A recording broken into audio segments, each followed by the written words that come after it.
Hi, it's Steve. Today we'd like to show you how to change the leveling leg on your refrigerator. It's a really easy job. Let me show you how we do it. Now, to replace the leveling leg on this style of refrigerator, you will need to pull it forward and you'll need to tilt it up enough that you can gain access to that leveling leg.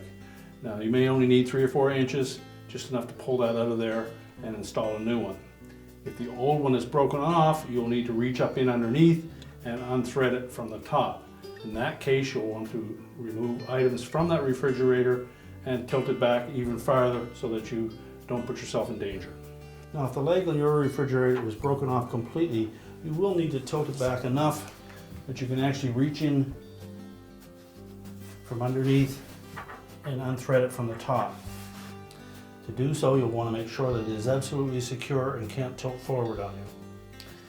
If it's just a matter of it's stripped, we'll just unthread it from the bottom. If need be, use a pair of channel lock pliers to loosen it.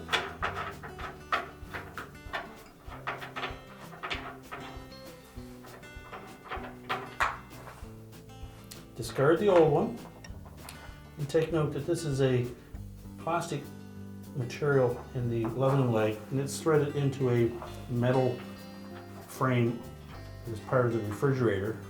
So you need to line it up with that opening and make sure that it doesn't go in cross-threaded. It should thread in really easily.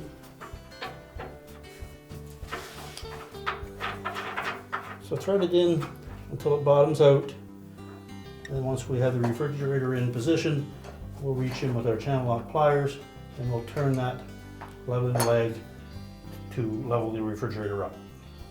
We're now ready to push the refrigerator back into place. We'll level it up and your repair is complete.